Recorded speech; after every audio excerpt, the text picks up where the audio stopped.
हे प्रभु, मैं आपको कभी, ये प्रार्थना हमें रोज करनी चाहिए। भरत जी ने अपनी प्रजा को ज्ञान दिया, पर कोई सुनने को तैयार नहीं। भरत जी को वैराग्य हुआ, संसार छोड़ करके, परिवार छोड़ करके गंडकी नदी के पावन तट पर बैठ गए।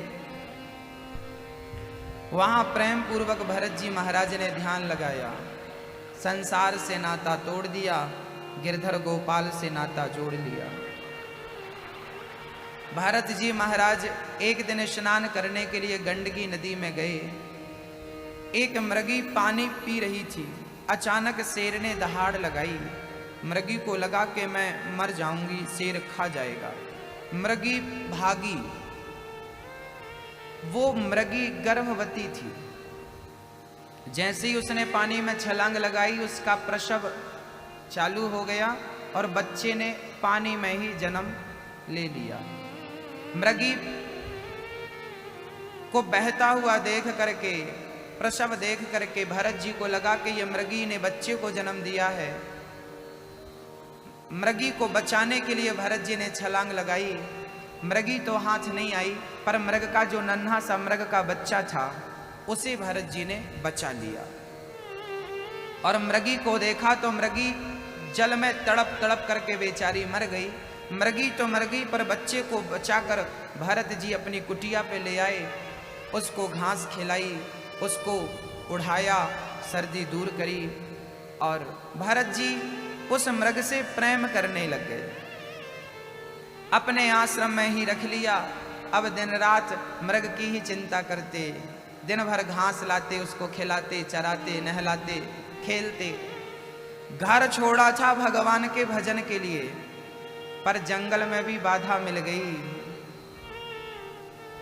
जरूरी नहीं है कि आपने घर छोड़ दिया है तो आपको संसार के मोह से मुक्ति मिल ही जाएगी।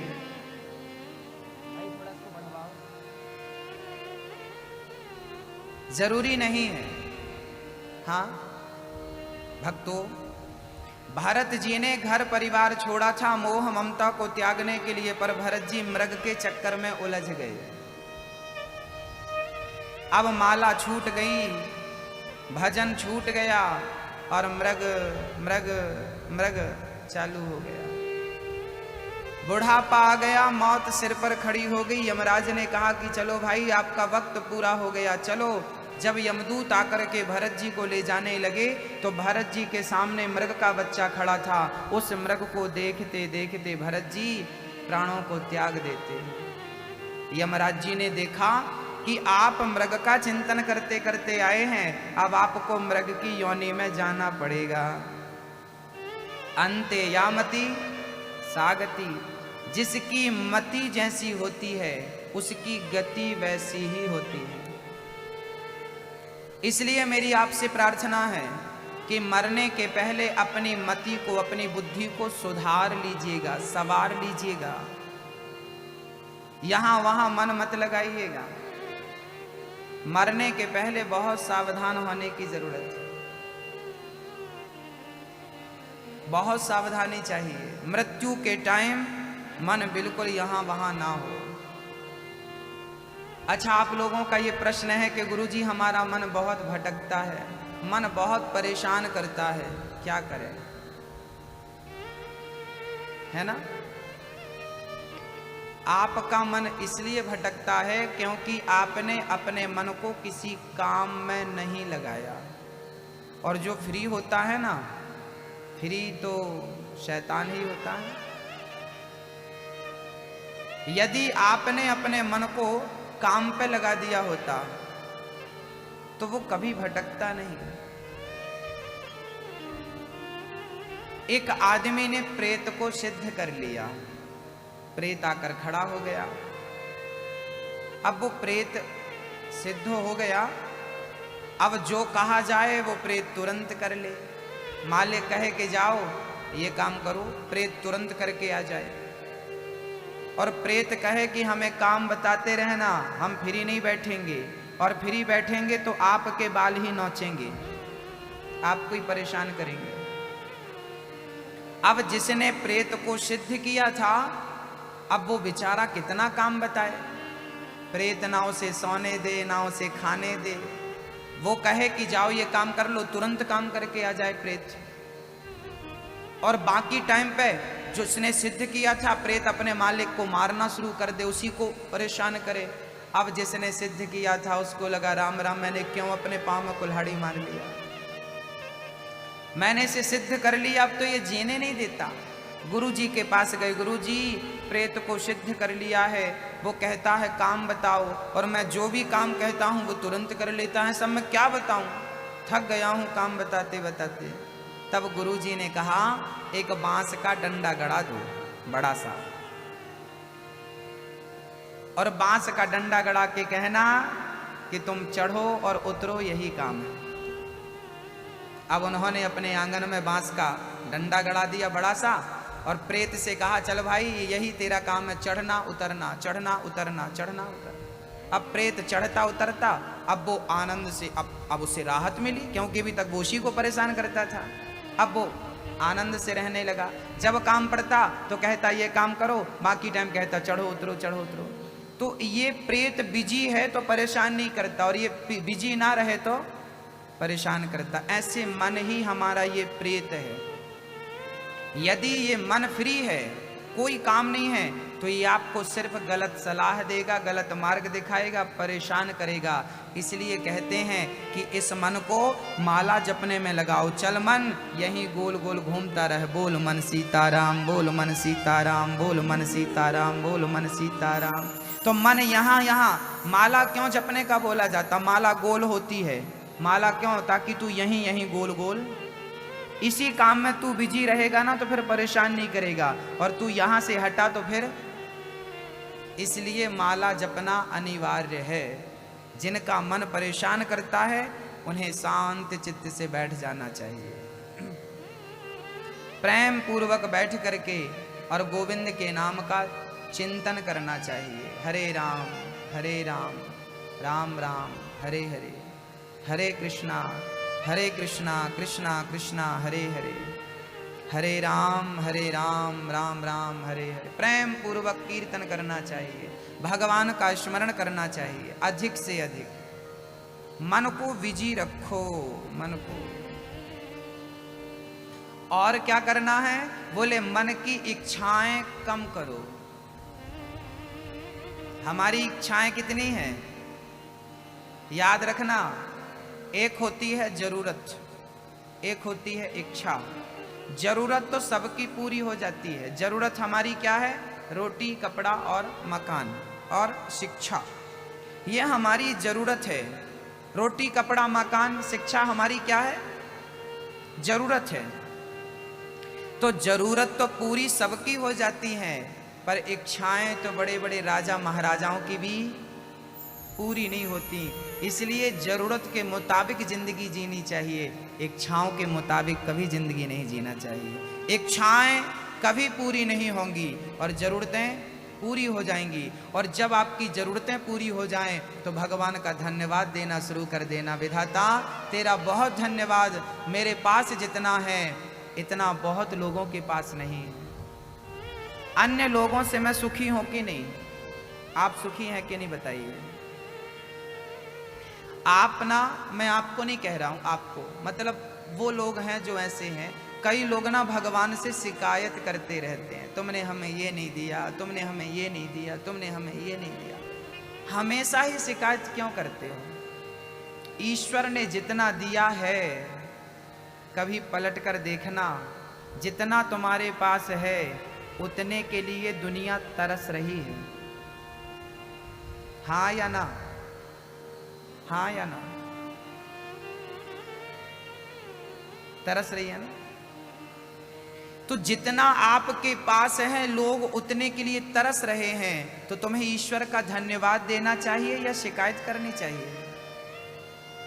हे प्रभु, आपका दिया बहुत कुछ है, सब कुछ, मेरी हर जरूरत आपने पूरी कर दी, अब कोई इच्छा नहीं है। अब एक ही इच्छा रखो अपने मन में, सारी इच्छाएं समाप्त कर दो। कन्हैया तुम्हें एक नजर देखना है, जिधर तुम छिपे हो उधर देखना है। कन्हैया तुम्हें एक नजर देखना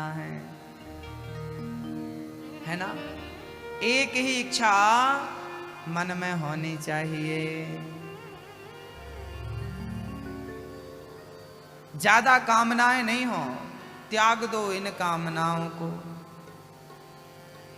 इन इच्छाओं का परित्याग कर दो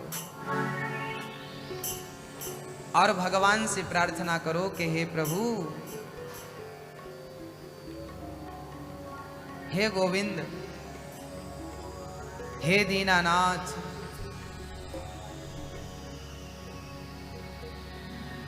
हाँ कन्हैया तुम्हें एक नजर देखना है, कन्हैया तुम्हें एक नजर देखना है। 2 घंटे अखबार पढ़ने की जरूरत नहीं है, 10 मिनट 20 मिनट ठीक है। न्यूज भी देखना है तो 10 मिनट देख लिया, सीरियल देखना है 1 सीरियल देख लिया। कई लोग दिन भर 4-4 घंटे टीवी के सामने बैठे रहते हैं। ये आपके समय का सबसे बड़ा दुरुपयोग है। हाँ, टीवी पे कथा आ रही है तो जरूर देखिएगा। टीवी पे कथा देखिएगा, टीवी में व्यर्थ की बकवास मत देखिएगा। टीवी देखना सफल तब है जब कथाएं आप श्रवण करें और अपने हर पल का, हर क्षण का देखिए अच्छाई और बुराई। अब मन को आप कहाँ ले जाना चाह रहे हैं, अच्छाई में या बुराई में? या तो वो अच्छाई में लगेगा या तो कहाँ लगाना है वो आप पर निर्भर करता है। भक्तों, श्री भरत जी महाराज जब मर के गए तो यमराज ने कहा कि आप मृग का चिंतन करते करते आए हैं, इसलिए आपको मृग बनाकर भेजा जाएगा। भारत जैसे महान ज्ञानी संत को मृग बना करके भेज दिया, आपने मृग का चिंतन किया है इसलिए मृग बनाकर भेज रहा। अंते यामति सागति, याद रखना मेरी माँ, बच्चा साल भर भले ना पढ़े पर एग्जाम के टाइम यदि मन लगा के पढ़ लेना तो वो निकाल लेता है ना। और पूरे साल भर पढ़े और एग्जाम के टाइम पे पढ़े ही ना और एग्जाम ही देने ना जाए तो क्या होगा? ऐसे पूरी जिंदगी का सार आपकी मृत्यु है।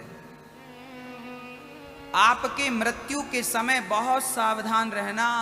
और मरने के टाइम तो हम कहते हैं कि भगवान से प्रार्थना करना कि इतना तो करना स्वामी, जब प्राण तन से निकले,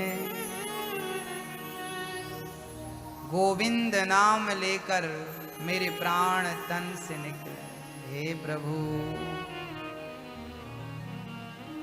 आना जरूर आना, राधे को साथ लाना, मुरली मधुर बजाना, जब प्राण तन से निकले, इतना तो करना स्वामी।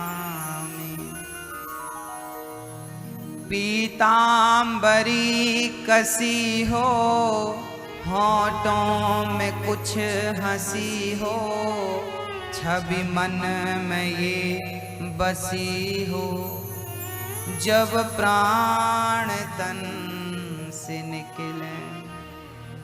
श्री गंगा जी का तट हो, मेरा सांवरा निकट हो, मेरे मुख में तुलसी दल हो, जब प्राण तन से निकले। हे गोविंद, जब मैं मरूं तो आपका नाम मेरी होठों पे होना चाहिए, मेरे मुख में आपका नाम हो, मेरी आंखों के सामने राम का चित्र हो, राम का दर्शन हो, मेरे कानों से राम का नाम सुनाई पड़ रहा हो, मेरी आंखों से राम का दर्शन हो रहा हो, मेरी वाणी से राम का नाम निकल रहा हो। यदि राम का नाम लेकर मर जाऊंगा ना तो मेरे नाम के गया में श्राद्ध करने की जरूरत नहीं है, नाम लेकर ही भवसागर को पार कर जाऊंगा।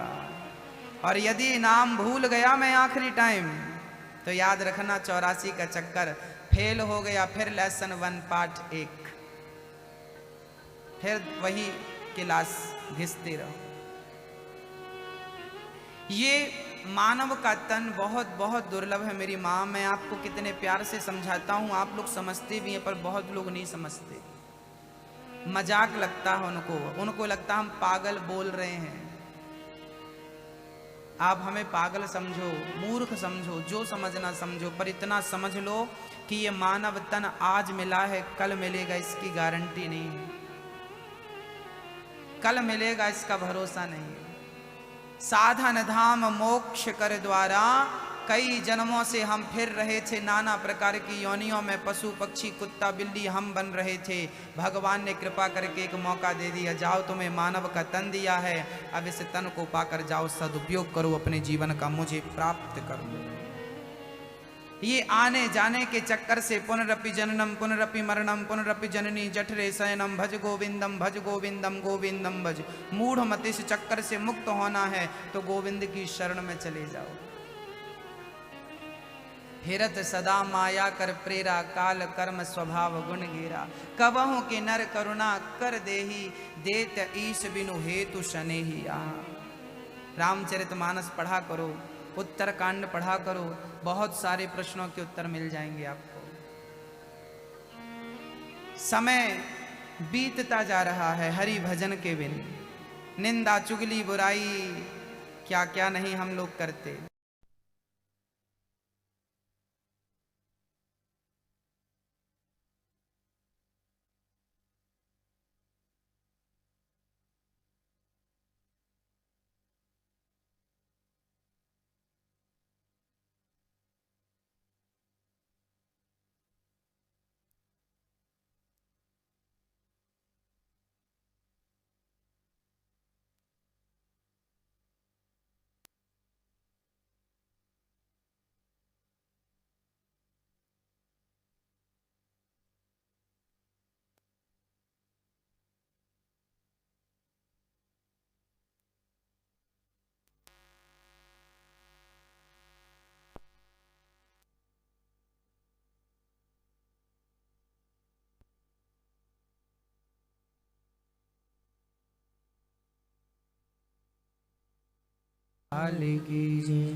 श्रीमद्भागवत महापुराण की जय जय श्री राधे।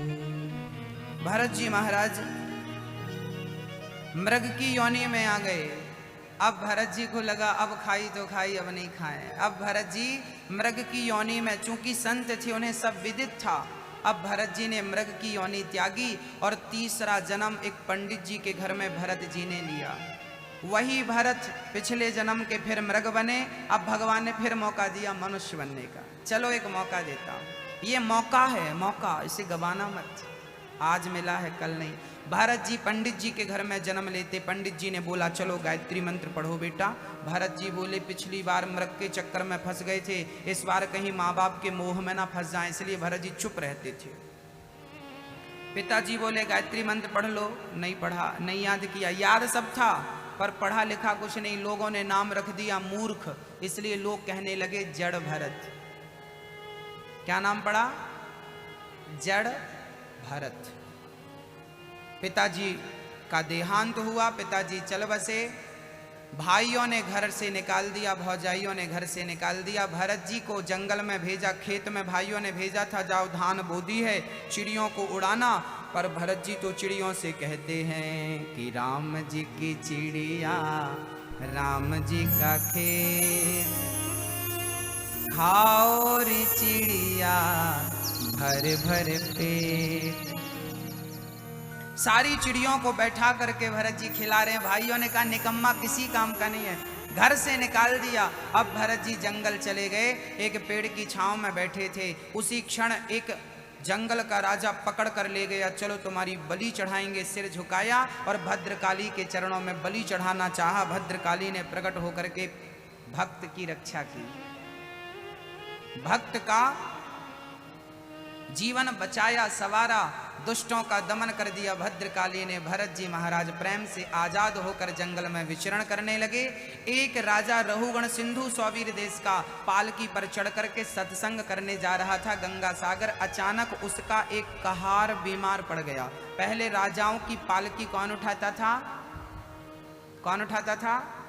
कहार।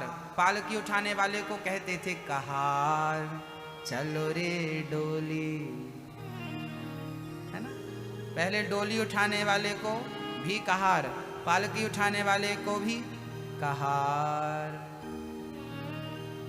एक कहार बीमार पड़ गया तो भरत जी महाराज को कहार की जगह लगा लिया और भरत तो ठहरे संत राजा की अच्छा, ये राजा रहुगण कौन है? ये राजा रहुगण पिछले जन्म का वही मृग है जिस मृग के चक्कर में भरत जी की गति बिगड़ गई थी। आज वही मृग इस जन्म में राजा बनकर आया है। और तब भी कंधे पे बैठता था उछलकर मृग, आज भी कंधे पे बैठ गया और भरत जी को पालकी पे लगा लिया। अब भरत जी समझ गए कि ये वही है, इसके चक्कर में मेरे 2 जन्म बिगड़ गए, आज मैं इसको सुधार कर रहूंगा।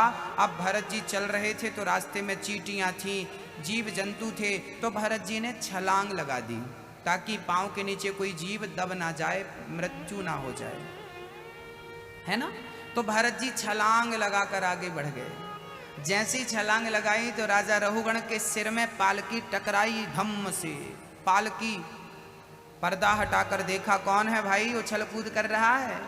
कहारों ने कहा महाराज ये नया नया भर्ती हुआ है, बिना इंटरव्यू का यही उछल कूद कर रहा है। भरत जी की तरफ देखा, क्यों रे बड़ा उछल कूद कर रहा? भरत जी को समझाया मार देगा, राजा खतरनाक है। पर भरत जी तो फिर अपनी मस्ती से चले। दूसरी बार इतनी चौड़ी छलांग लगाई कि भरत जी के सिर पे पालकी टकराई, रक्त बहने लगा। भरत जी के इस कृत्य को देखकर राजा रहुगण आग बबूला हो गया। आज मैं तुझे छोड़ने वाला नहीं। मूर्ख, कौन है तू? जानता नहीं मैं राजा हूं, मैं तुझे मृत्यु दंड दे सकता हूं, मैं तुझे मार सकता हूं। भरत जी को लगा अब मुझे बोलना चाहिए, क्योंकि आज यदि चुप रहा, भरत जी अभी तक कुछ बोले नहीं थे। अच्छा याद रखो, जहां जरूरत ना हो वहां बोलना नहीं चाहिए,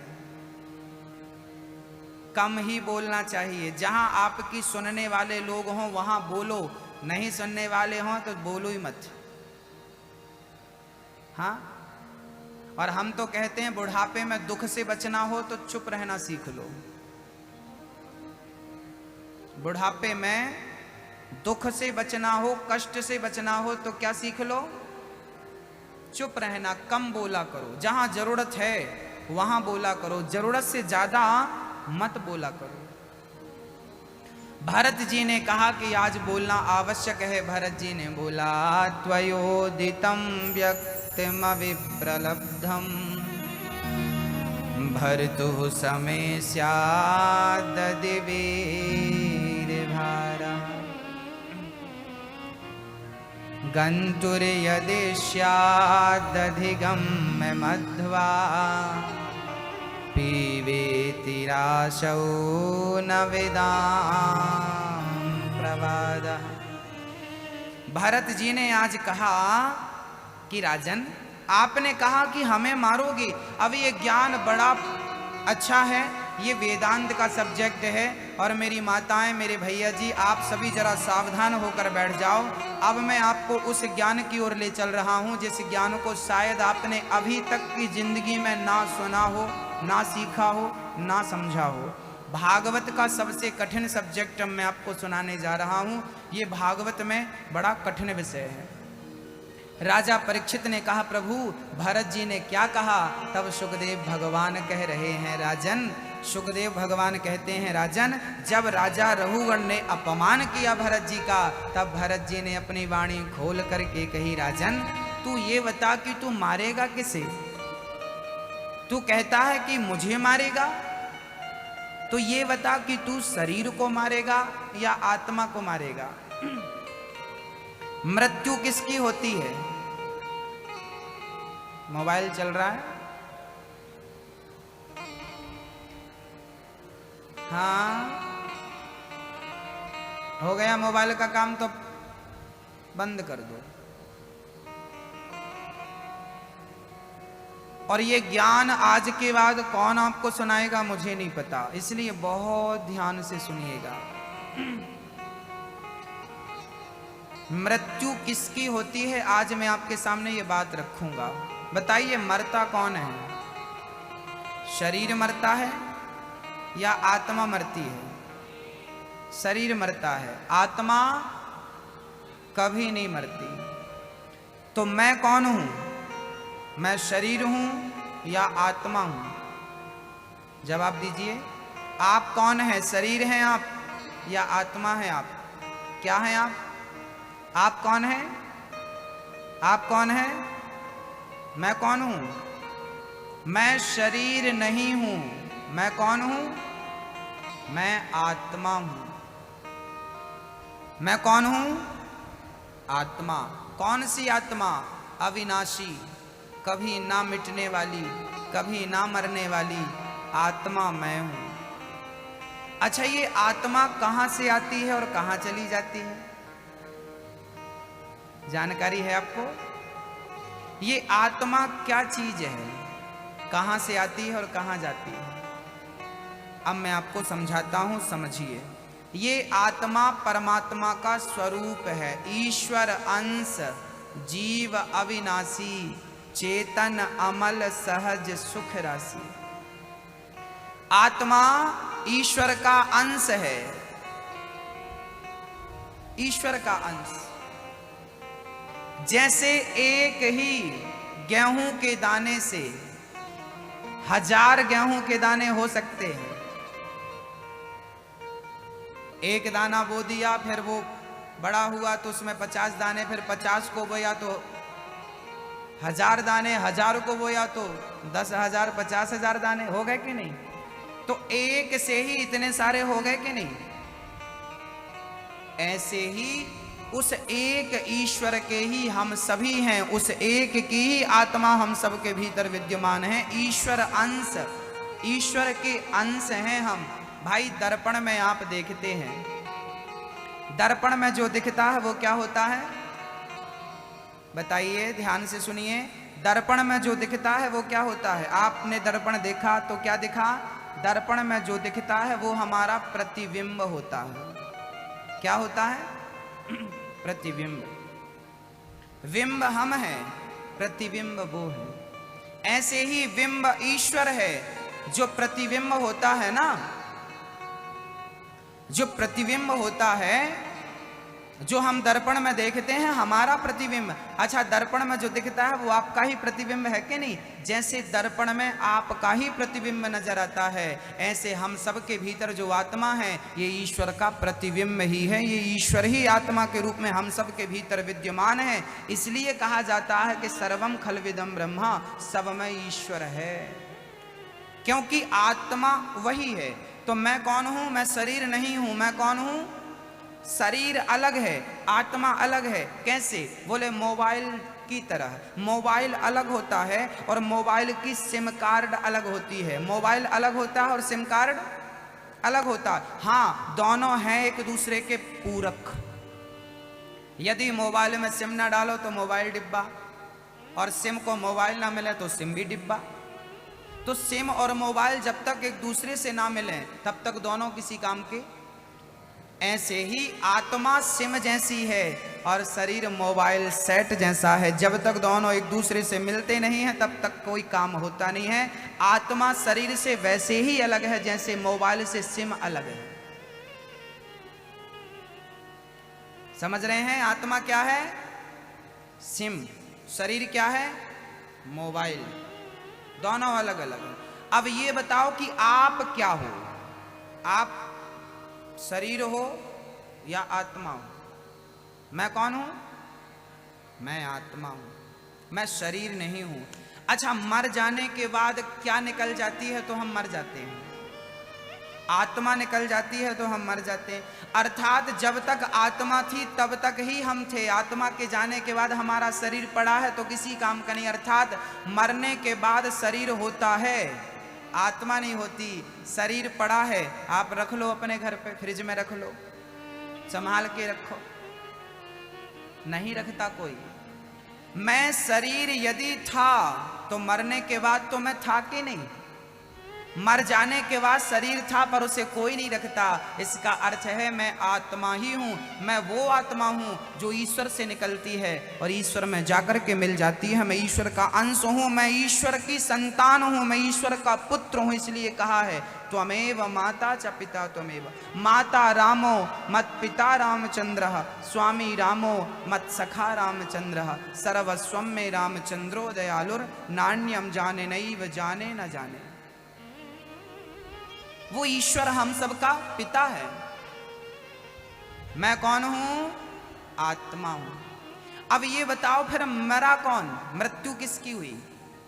आत्मा कभी मरती ही नहीं। नैनम छिंदंती शस्त्राणी नैनम दहती पाप का, आत्मा कभी नहीं मरती, आत्मा कभी मिटती ही नहीं। और शरीर तो ऑलरेडी मरा पड़ा था। अब बताओ मृत्यु किसकी हुई? बोलो, मृत्यु किसकी होती है? मृत्यु ना तो आत्मा की होती है, मृत्यु ना तो शरीर की होती है। सच्चाई, अच्छा आत्मा की मृत्यु हुई नहीं, आप कह रहे हैं कि आत्मा अमर है, और शरीर तो ऑलरेडी मरा था। शरीर कितनी चीजों से मिलकर बना है? जल्दी से बोलो, शरीर कितनी चीजों से? 5। कौन कौन? 5 क्या? पृथ्वी, जल, वायु, अग्नि, आकाश। इन 5 से मिलकर शरीर बना है। और जब हमें जला दिया जाता है, जमीन में गाड़ दिया जाता है, तो ये बताओ ये 5 तत्व जाकर 5 में ही मिल जाते हैं कि नहीं? ये शरीर 5 का बना है और आखिरी में जाकर 5 में मिल जाएगा। आत्मा परमात्मा में मिल गई, ये शरीर 5 तत्वों में मिल गया। अब मरा कौन भाई? मरा कौन? इसका अर्थ है कि मृत्यु होती ही नहीं। आप लोग ना डरते हैं मृत्यु से, मर जाएंगे ना। सच्चाई कान खोलकर सुन लीजिए आप, मृत्यु होती ही नहीं है। फिर गुरुजी लोग कहते हैं फलाने मर गए, फलाने ना, आप गलत कह रहे हैं। एक लड़की इंदौर की यदि भोपाल में शादी हो जाए तो लड़की अपने मायके को छोड़कर, पियर को छोड़कर ससुराल जाएगी कि नहीं? सदा सदा के लिए चली जाएगी। जिस आंगन में पली बढ़ी खेली खाई, आज वो आंगन छूट गया और लड़की पराई हो गई, मायका छूट गया, ससुराल चली गई। ऐसे ही जब हम मरते हैं ना, तो मैं आपको रियल बताऊं, ये संसार हमारा मायका है और हम सभी को एक दिन मायका छोड़कर ससुराल जाना होता है। ससुराल जब जाते हैं तो लोग कहते हैं मर गया। मरा नहीं भाई, ससुराल चला गया, जहां से आया था। अभी आप लोग कथा सुनने आए हो, कथा के बाद कहाँ जाओगे? बोलो, अभी कथा सुनने आए हो आप लोग, कथा सुनने के बाद कहाँ जाओगे? जहां से आए हो वहीं जाओगे। घर से आए हो घर जाओगे, कथा सुनने जहां से आए हो वहीं जाओगे। ऐसे मरने के बाद जहां से आए हो वहीं चले गए, इसका नाम मरना थोड़ी है। जाता नहीं कोई दुनिया से दूर चल के, मिलते हैं सब यहीं पर कपड़े बदल बदल के। आत्मा शरीर रूपी वस्त्र धारण करती है, याद रखना। वासांसि जीर्णानि यथा विहाय, गीता में लिखा है कि जैसे हमने पुराने वस्त्र त्याग दिए और नए वस्त्र धारण कर लिए, ऐसे ही आत्मा जो है ये पुराना कपड़ा छोड़ करके, अर्थात पुराना शरीर छोड़ करके नया शरीर धारण करती है। आत्मा का वस्त्र क्या है? आत्मा का वस्त्र क्या है बताइए? आत्मा का वस्त्र है ये शरीर। आत्मा ने स्त्री का वस्त्र पहना तो स्त्री लग रही है, आत्मा ने पुरुष का वस्त्र पहना तो पुरुष लग रहा है। ना कोई स्त्री है ना कोई, हम सब कौन है? बोले आत्मा है। और आत्मा क्या है? अच्छा बताइए, आत्मा स्त्रीलिंग है या पुल्लिंग है? आत्मा क्या है? आत्मा स्त्री है या पुरुष है? बस इतना बताओ। आत्मा होती है या होता है? आत्मा होता है, क्या ये बात सही है? आत्मा होती है, ये बात सही है? हाँ, ये बात सही है। आत्मा होता नहीं है। लोग कहते हैं बहुत आत्मा होती है आपसे मिलने की, बहुत आत्मा होती है कथा सुनने, आत्मा होती है, बहुत आत्मा होता है तुमसे मिलने का, ये बात बिल्कुल अलग है।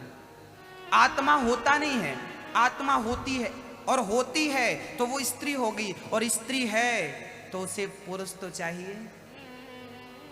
अर्थात आपके भीतर आत्मा है, स्त्री के भीतर आत्मा है, पुरुष के भीतर आत्मा है, हम सभी के अंदर आत्मा है, और वो आत्मा है तो वो स्त्री है, और उसी आत्मा का पुरुष है परमात्मा। तो ये स्त्री जो है ये पति के रूप में परमेश्वर को चाहती है, और जिस दिन मिल जाएगी ना उसी को कहते हैं आत्मा परमात्मा का मिलन हो गया। ये स्त्री है, इसलिए कहा गया है, हम लोग आरती में गाते हैं, तुम हो एक अगोचर सबके प्राणपति, स्वामी सबके प्राणपति, किस विधि मिला हूँ दयामय, किस विधि मिलूं श्री श्याम जी, तुमको मैं कुमति। ओम जय जगदीश हरे। एक बार आप गाओ, तुम हो एक अगोचर सबके प्राण, बस यहाँ रुक जाओ, सबके प्राण पति। पति, ये पति कौन है? पति कौन है? परमेश्वर। तो हमारी आत्मा स्त्री है, और इस स्त्री का पति कौन है? इसलिए सच्चाई यही है कि हम सारे लोग स्त्री हैं। भगवान ने रास रचाया, तो आप लोगों को कभी कभी डाउट होता होगा कि भगवान स्त्रियों के साथ रास रचा रहे हैं। भगवान, अब ये बताओ कि आप कहते हो कि भगवान ने स्त्रियों के साथ रास रचाया। अरे भाई, आप और हम ऑलरेडी स्त्री ही तो हैं। मैं कौन हूं? अभी आपने बोला मैं कौन हूं? मैं कौन हूं? मैं आत्मा हूं। मैं कौन हूं? शास्त्र कहते हैं कि मैं कौन हूं? आत्मा।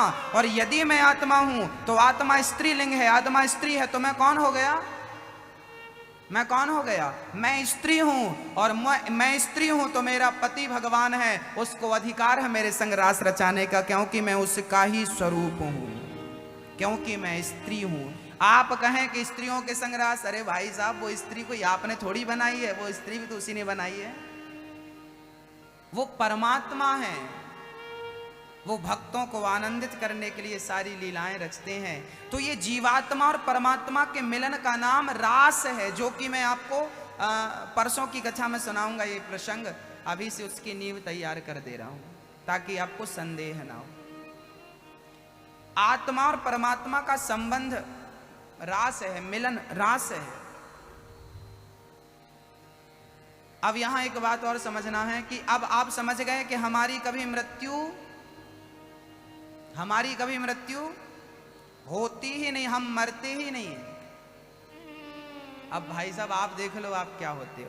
कई लोग कहते हैं फलाने की आत्मा भटक रही है, आत्मा भटक रही, हवा लग रही, हवा ऊपर, हवा। कई लोग ऐसा कहते हैं, आत्मा भटक रही, आत्मा। आज बहुत ध्यान से सुन लेना, आत्मा जो है ना ये भटकती नहीं है, क्योंकि आत्मा शरीर से निकली कि सीधा जाकर परमात्मा में समा गई। भाई दीपक जल रहा है, दीपक जल रहा है, हमने फूंक मार करके बुझा दिया। अब बताओ, अभी तक तो ज्योति यहीं थी, अब बुझ गई, अब कहां चली गई? आपके पास कोई जवाब है? दीपक जल रहा था, ज्योत जल रही थी, हमने बुझा दिया, अभी तो यहीं थी, कहां चली गई? कहां चली गई? जवाब है नहीं। कहां से आई थी? ये जवाब है। कहां से आई थी? इसका भी जवाब नहीं। और कहां चली गई? इसका भी जवाब नहीं। आत्मा जो है वो ईश्वर के भीतर से हम तक पहुंचती है। भाई ईश्वर का प्रतिबिंब आत्मा है, कांच की दुकान पे जाओगे तो जितने दर्पण होंगे सब में आपका चित्र नजर आएगा। ऐसे ही हर आत्मा, हर व्यक्ति के अंदर जो आत्मा है, ये आत्मा ईश्वर का स्वरूप ही है, स्वरूप ही नजर आ रहा है। वो हम पे आया और जब हम मर गए तो वो आत्मा जाकर परमात्मा में मिल गई। वो भटकती कभी नहीं है कि भटक रही है दूसरे को लग जाएगी, दूसरे के ऊपर चढ़ जाएगी। ये बिल्कुल गलत फहमी मत पालिए। हाँ, फिर प्रश्न ये खड़ा हुआ कि गुरुजी भटकता कौन है, कौन भटकता है? अब आप कह रहे हैं कि आत्मा भगवान में चली गई, शरीर 5 तत्वों में चला गया। फिर ये बताओ कि हमने जो पाप और पुण्य किया था वो कौन भोगेगा, कौन भोगेगा? हमारे पाप और पुण्य का भोक्ता कौन होता है, पता है आपको? हमारे पाप और पुण्य का भोक्ता होता है हमारे पास शरीर कितने हैं, आपको जानकारी है? हमारे पास शरीर कितने होते हैं? हम सबके पास 3 शरीर होते हैं। कितने शरीर? 3। एक शरीर ये है जो आपके सामने बैठा है, इसे कहते हैं स्थूल शरीर। क्या नाम है, क्या नाम है शरीर का? स्थूल शरीर। बोलिए, ये स्थूल शरीर है। एक शरीर होता है सूक्ष्म शरीर, एक शरीर और होता है जिसे कारण शरीर कहते हैं। वेदांत ये बात कहता है कारण शरीर चिता में जाकर भस्म हो जाने के कारण उसका कोई महत्व नहीं है, इसलिए 2 शरीर की बात शास्त्रों में बड़ी जोर से कही गई है। एक स्थूल शरीर ये है, एक दूसरा है सूक्ष्म शरीर। आप सबके पास 2 शरीर होते हैं, एक स्थूल शरीर, एक सूक्ष्म शरीर। आपने कभी अपना सूक्ष्म शरीर देखा कि नहीं? आप लोगों ने कभी अपने दूसरे शरीर को देखा कि नहीं? हाँ या ना? नहीं देखा? कई बार देखा है, आपको याद नहीं है, मैं केवल याद दिलाऊंगा। जब आप सो जाते हैं, मैया, ओ पीछे वाली मैया, वो कुर्सी पर बैठी पंचायत चल रही है, आपको क्या लग रहा है, यहां से दिख नहीं रहा है? हाँ, थोड़ा सुन लो मेरी माँ, अब आई हो इतने दूर कथा में तो सुन लो। हाँ, जब हम कमरे में सोते हैं तो हमारे कमरे में खिड़की दरवाजे सब बंद होते हैं। रात को हमने सपना देखा कि हम सपने में हरिद्वार चले गए और गंगा जी नहा रहे हैं और बड़े प्रेम से हम डुबकी लगा रहे हैं और हरिद्वार भ्रमण कर रहे हैं। आप तो इंदौर में थे और रात को सपने में हरिद्वार चले गए और सपने में आप नहा भी रहे हैं। अब ये बताइए कि ये स्वप्न देखने वाला कौन था? स्वप्न। अच्छा, जब आप सपना देखते हैं तो स्वप्न के शरीर के हाथ, पांव, आंख, नाक, कान, पेट, पीठ होता है या नहीं? हाँ या ना? जल्दी से बोलिए। होता ना? एक शरीर ये है जो सोया है, एक शरीर वो होता है जो स्वप्न देख रहा होता है। तो आपकी शरीर है ना, पड़ोसी का तो नहीं है, किराए से तो नहीं लिया, आपकी है ना? हाँ, हमारे 2 शरीर होते। एक शरीर ये है जो कमरे में सोया है, एक शरीर वो है जो सपना देखता है। तो जो कमरे में सोया है इसका नाम है स्थूल शरीर, और जो वहां स्वप्न देख रहा है उसका नाम है, क्या नाम है उसका? सूक्ष्म शरीर। अब यहां एक प्रश्न खड़ा हुआ कि हमारे पाप और पुण्य, हमने किसी को थप्पड़ मारा, गला दबाया, पाप हो गया, किसी को दान कर दिया, पुण्य हो गया। तो पुण्य और पाप करने वाला शरीर होता है, शरीर यहीं जल के भस्म हो जाता है। फिर पाप और पुण्य भोगता कौन है? स्थूल शरीर, ये शरीर हमारा यहीं जल जाएगा, पर वो सूक्ष्म शरीर जो स्वप्न देखने वाला था ना, वो कभी नष्ट नहीं होता, वो चिता पे नहीं जलता, वो मरता नहीं है। और वही शरीर हमारे पाप और पुण्य का साक्षी होता है, वही स्वर्ग और नरक जाकर के हमारे पाप और पुण्य को भोगता है।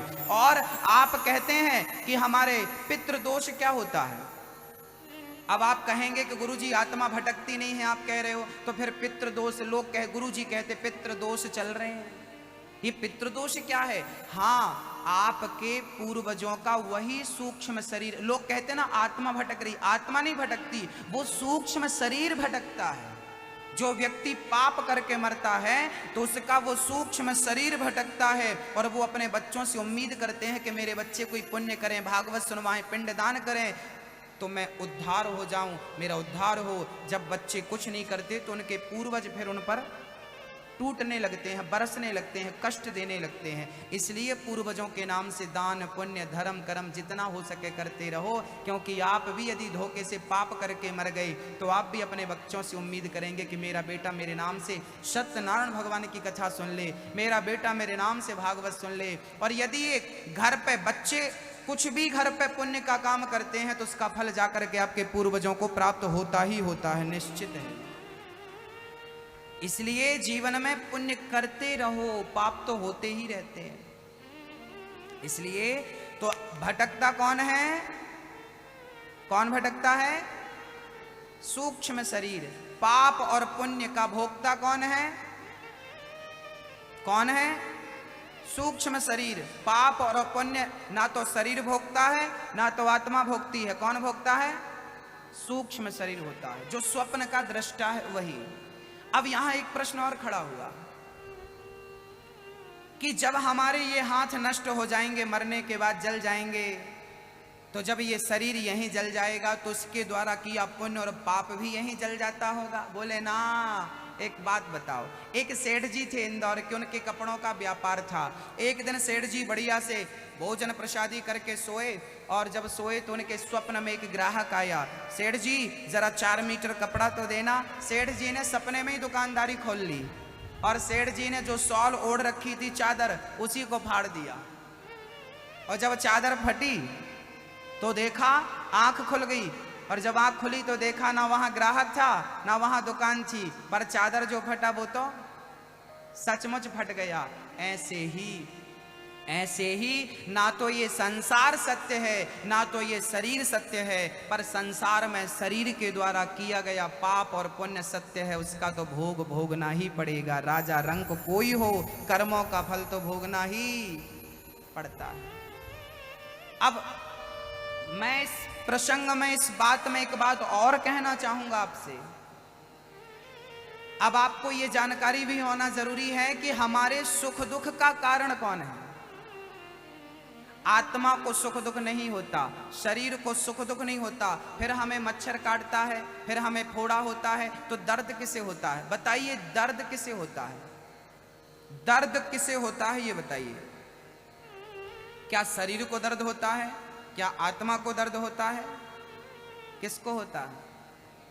शरीर को दर्द होता ही नहीं है, क्योंकि आत्मा को निकल जाने के बाद शरीर को कुल्हाड़ी से काट दो, दर्द कहां होता है? दर्द शरीर को नहीं होता, दर्द आत्मा को नहीं होता, फिर दर्द किसे होता है? तो दर्द किसे होता है वो मैं आपको बताऊं। जीरो, शून्य का आविष्कार किसने किया? आर्यभट्ट। एक बार आर्यभट्ट जी को ना कैंसर हो गया था। उन्होंने वैद्य जी के पास जाकर कहा, साहब कैंसर हो गया है, बहुत तकलीफ है, जरा इलाज करो। वैद्य जी ने जल्दी से नाड़ी पकड़ी, बोला आपको कैंसर हो गया है, जल्दी से चीरा फाड़ी करनी पड़ेगी। भट्ट जी बोले कि करो फिर फटाफट। उस समय शून्य का इंजेक्शन नहीं था कि शून्य करके ऑपरेशन आजकल होता, तब शून्य था नहीं, और चीरा फाड़ी करेंगे तो दर्द ज्यादा होगा क्योंकि शून्य नहीं था। अब भट्ट जी लेट गए, बोले आप जल्दी से ऑपरेशन करो, छाती पे फाड़ना है। अब तो वैद्य जी ऑपरेशन की तैयारी करने लगे और भट्ट जी ने अपने दिमाग में इतना कठिन सवाल खोज लिया, इतना कठिन सवाल खोज लिया कि उसी के हल में वो लग गए। उनका पूरा मन, पूरा दिमाग वहां चला गया और यहाँ डॉक्टर ने जल्दी से चीरा फाड़ी करके दवाई भरी और बढ़िया टाँके लगाए, 10-15 जितने आए टाँके लगाए। भट्ट जी ने उफ तक नहीं किया, भट्ट जी उठकर बैठ गए। वैद्य जी बोले, वाह भट्ट जी, आपको इतना बड़ा टांका लगाया गया, इतना बड़ा चीरा लगाया गया, आपको दर्द नहीं हुआ? अब मैं आपसे पूछना चाहता हूं कि दर्द क्यों नहीं हुआ? जवाब आप दीजिए। क्योंकि उनका मन कहीं और था। अच्छा, ये घटना आपके जीवन में भी घटती है। कभी कभी आपके कमर में दर्द हो, पाँव में दर्द हो, सिर में दर्द हो, कहीं भी दर्द हो और थोड़ी देर के लिए आपका मन कहीं लग जाए ना तो दर्द भूल जाता है। क्या मैं सही कह रहा हूं? क्या ये घटना आपके साथ घटती है? हाँ, ये घटना हम सबकी रियल जिंदगी में घटती रहती हैं। हमें दर्द बहुत है, हमें टेंशन है, चिंता है, पर थोड़ी देर के लिए मन कहीं लग जाए ना तो हमारा दर्द से मन हटकर वहां लग जाता है, तो दर्द भूल जाता है। जबकि दर्द था, होते हुए कैसे भूल गया? क्योंकि मन वहां से हट गया। इसका अर्थ है कि सुख दुख का कारण ना शरीर है ना आत्मा है, मन ही सुख और दुख का कारण है। ये मन शरीर में लगेगा तो ये शरीर की हर गतिविधि आप तक पहुंचाएगा, कहेगा दर्द है दर्द है, और मन यहां से हट जाएगा तो दर्द होगा ही नहीं। लड़की के विवाह में पिता नंगे पांव घूमता है, कितने कांटे कंकड़ चुभ जाते हैं, पर जब तक लड़की विदा नहीं होती ना उसके पांव में दर्द नहीं होता, छाले दर्द नहीं करते, और लड़की विदा होती है ना तब दर्द होना शुरू होता है ना? क्यों? क्योंकि अभी तक लड़की की विदाई में ही मन वहां लगा था। अब मन, लड़की विदा हो गई, मन वहां से हट गया, अब मन शरीर में आया, और जब शरीर में आया तो शरीर की हर गतिविधि आपको समझ में आने लगी क्या चल रहा है शरीर में। अभी तक आपको पता ही नहीं था कि मेरे शरीर, भूख लगी थी पर आपको पता नहीं था, प्यास लगी थी पर आपको, क्योंकि आपका मन यहां से कहीं और था। इसलिए मन भगवान में लगा दोगे तो संसार का दुख आपको कभी व्यापेगा ही नहीं। ईश्वर में मन जिनका लगा है, बड़े बड़े साधु जो हमारे तपस्वी संत थे, हाँ तपस्वी संत, आप आज हमारे भारत में ना कुछ लोग, आप सभी के दिल दिमाग में ये प्रश्न होता होगा, महाराज जी आज के जमाने में तो अब कोई असली साधु रहा नहीं, आजकल तो बाबा बैरागी सब बदनाम हो गए, सारे बाबा जेल की हवा खा रहे हैं, अब बाबाओं से तो, संतों से तो विश्वास उठता ही जा रहा है। अच्छा, मैं आपको आज अवगत करा दूं मेरी मां, आपने जिन्हें साधु समझा था, जिन्हें संत समझा था, सच्चाई तो यह है कि वो संत थे ही नहीं, थे ही नहीं। संत होता, अच्छा सोना, ये गोल्ड है, ये आज सोना दिख रहा है, पर कल पीतल दिखने लगे तो क्या ये सोना था? अरे महाराज जी कल तो सोना था ये, आज पीतल। हाँ हाँ, सोने का पॉलिश था, अंदर तो पीतल था। अब वो पॉलिश छूट गया तो पीतल ही पीतल दिखने लगा। अब आप कह रहे हैं कि बाबा खराब है, संत खराब नहीं होता, संत बुरा नहीं होता, हमारा सनातन धर्म बुरा नहीं है, संत बुरे नहीं है। मेरी मां, सच्चाई यह है कि जो असली संत हैं हमारे भारत में, आज तक आप उन संतों तक पहुंचे ही नहीं। और एक बात बता दूं मैं आपको, जो असली संत होगा, जिसे केवल राम से मतलब होगा, वो इंदौर कभी नहीं आएगा। वो आपके बीच में क्यों आएगा ये बताओ? जो असली संत होगा, आप चलना कभी मेरे साथ अयोध्या, चलना मेरे साथ कभी वृंदावन, मैं आपको अयोध्या में मधुकरिया संतों से मिलवाऊंगा। ऐसे ऐसे संत हैं जिन्होंने कभी सरयू का किनारा छोड़ा ही नहीं, जो संसार में कभी आए ही नहीं। आप करोड़ रुपया दे के आओ, वापस कर देंगे आपके करोड़ का, हमें क्या काम। वो संत आपके बीच में क्यों आएंगे भाई साहब? वो असली संत किनारे में रहते हैं मेरी माँ, वो बीचों बीच नहीं घूमते। हाँ, जो किनारा पकड़ के रहे। अब मैं आपको बताऊं, एक छत्तीसगढ़ में एक संत जी हैं, 21 वर्ष हो गए, ना तो बाबा जी ने भोजन किया है, ना तो बाबा जी ने पानी पिया है, ना तो बाबा जी अपनी आसन बदली। एक ही आसन में 21 वर्ष से बिना खाए बिना पिए। आपको आश्चर्य लग रहा होगा, अपनी आंखों से जाओ, मैं पता बता दूंगा। छत्तीसगढ़ में संत का दर्शन करना, और आप जो कहते हैं ना संत नहीं है, बाबा नहीं है, असली संत तो आसन में बैठा ईश्वर के चिंतन में लगा है, ध्यान में लगा, वो आपके बीच में क्यों आएगा?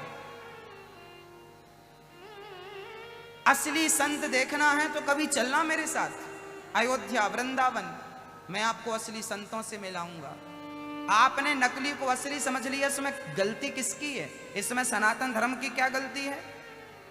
साधु तो साधु होता है, साधु को कभी गुस्सा नहीं आता, साधु को क्रोध नहीं आता, साधु के अंदर कोई वासना नहीं होती। संत कहते हैं, संत का अर्थ होता है जिन्होंने अपनी इच्छाओं का अंत कर दिया हो, उसी का नाम संत होता है। जिनके अंदर कोई इच्छा बाकी है वो संत हो ही नहीं सकता।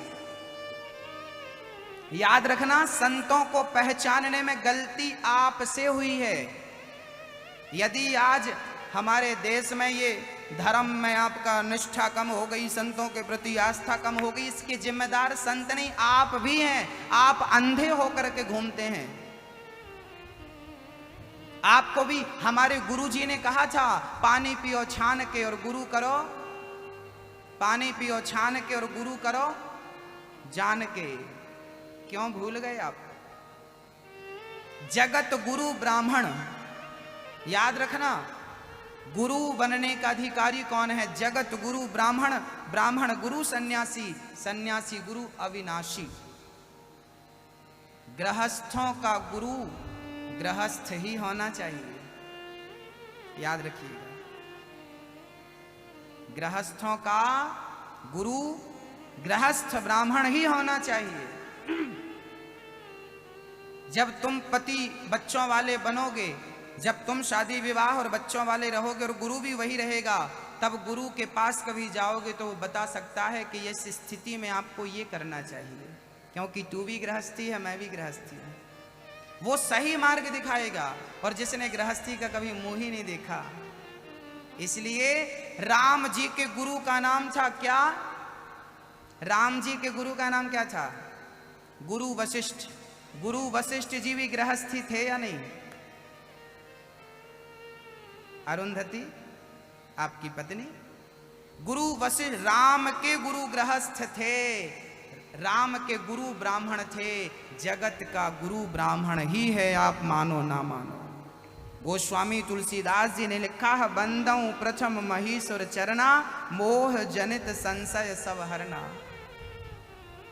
गुरु बनने का अधिकारी केवल ब्राह्मण है, इसलिए ब्राह्मणों का आदर करना चाहिए, क्योंकि वो हमारी संस्कृति को, हमारे धर्म को लेकर चलते हैं, बचा करके चलते।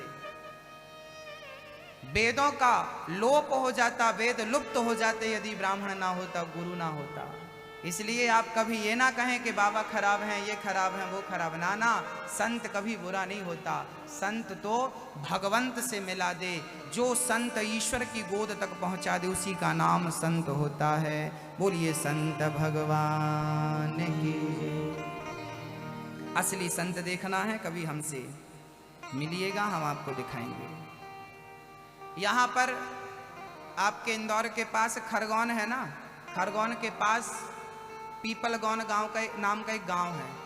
पीपलगौन के पास एक भट्टियान गांव है, वहां पर एक संत रहते हैं, सियाराम बाबा।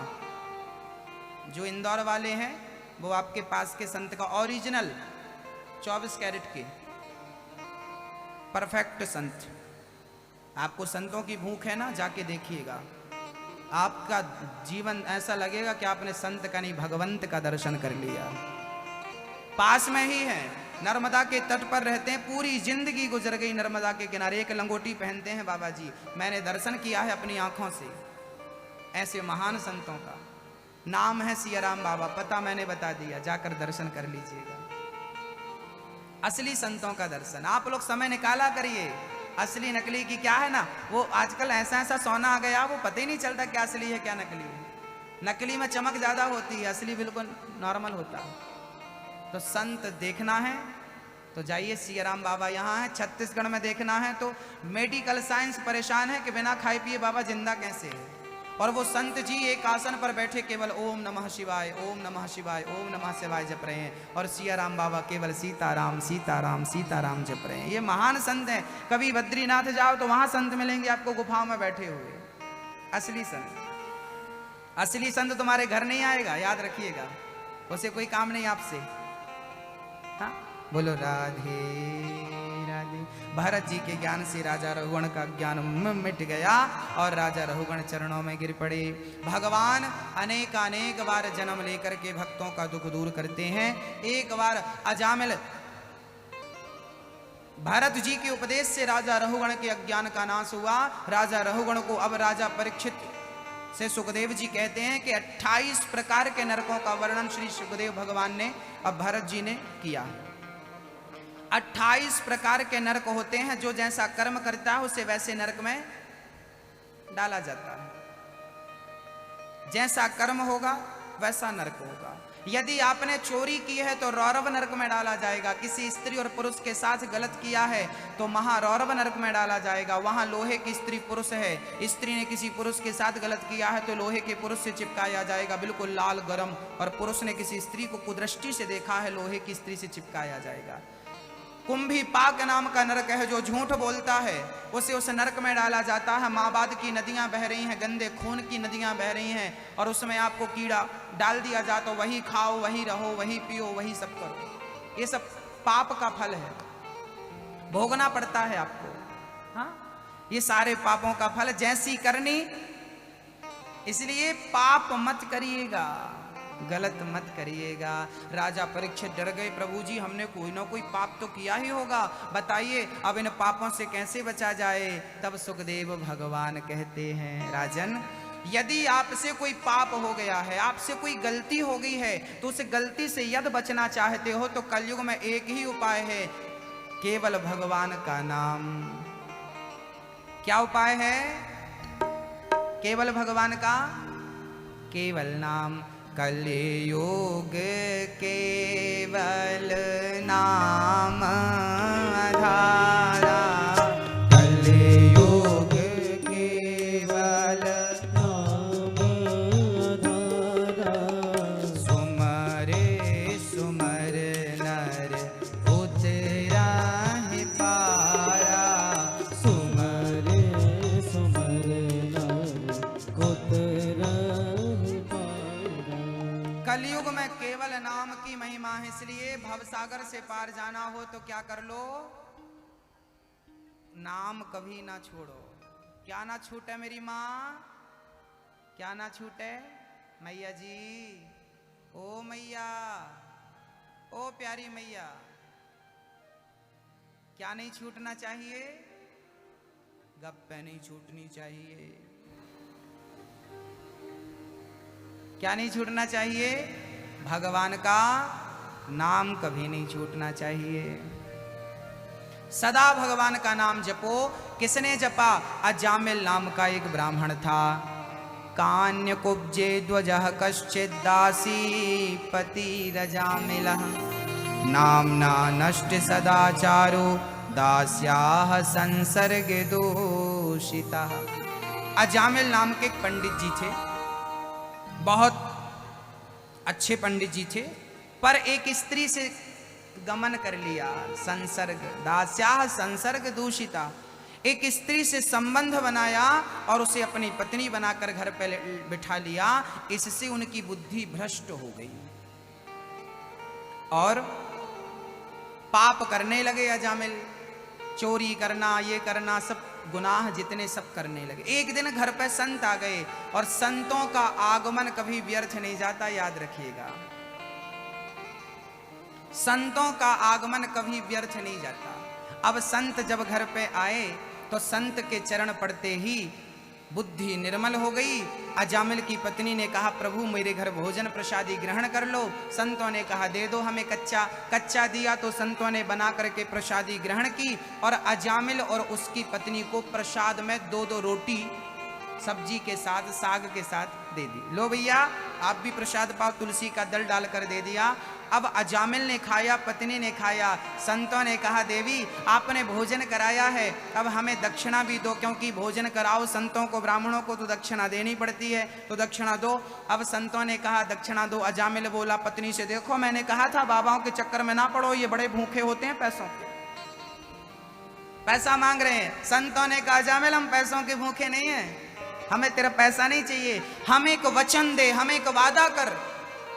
अजामिल बोल, नारायण मैंने भोजन तेरे घर किया है, दक्षिणा में केवल इतना मांगता हूं कि तू सदा भगवान का चिंतन करता रह, भगवान का नाम जपता रह, मुझे और कुछ नहीं चाहिए तुझसे, बोल नारायण। अजामिल बोला, मैं नहीं बोलूंगा। बोल श्री कृष्ण, मैं नहीं बोलूंगा। बोल हरे मुरारी, हे नाथ नारायण, ना कुछ नहीं बोलूंगा। संतों ने कहा क्या नहीं बोलेगा? अजामिल बोला वही नहीं बोलूंगा जो तुम बुला रहे हो। मतलब वो धोखे से भी भगवान का नाम नहीं लेते, इतना बड़ा पापी था। तब अजामिल की पत्नी को संतों ने कहा, देवी जब आपका पुत्र हो जाए तो आप उसका नाम नारायण रख देना, यही मेरी इस भोजन की दक्षिणा है, मुझे और कुछ नहीं चाहिए। अजामिल की पत्नी चूंकि गर्भवती थी, समय आने पर सुंदर से बच्चे को जन्म दिया, नाम रखा नारायण। अब अजामिल तो नारायण नारायण पुकार, बेटा नारायण यहाँ आओ, बेटा नारायण, बेटा नारायण, नारायण नारायण, अब तो नारायण नारायण नारायण। एक दिन अजामिल की मृत्यु आ गई, यमदूत आकर गले पर रस्सी डालकर खींच कर ले जाने लगे। अजामिल चिल्लाया, बेटा नारायण बचाओ, दूरे क्रीडन कासक्तम पुत्रम नारायणा वयम प्लावितेन स्वरेणोच्चै राजुहावा जितेंद्रियः। बुलाया अजामिल ने, बेटा नारायण नारायण, बुलाया था बेटे को, नारायण को बुलाया था, बेटे ने नहीं सुना, परम पिता परमात्मा ने सुन लिया, अजामिल की विमान भेज दिया अजामिल के लिए। पार्षदगण आए, यमदूतों से कहा इसे मत ले जाओ, ये हमारा ग्राहक है। यमदूतों ने कहा जीवन भर पाप किया है, ये स्वर्ग जाने का अधिकारी नहीं है। पार्षदों ने कहा इसने भले जीवन भर पाप किया हो, पर मरते टाइम इसने भगवान का नाम लिया है, इसलिए इसका मोक्ष तो निश्चित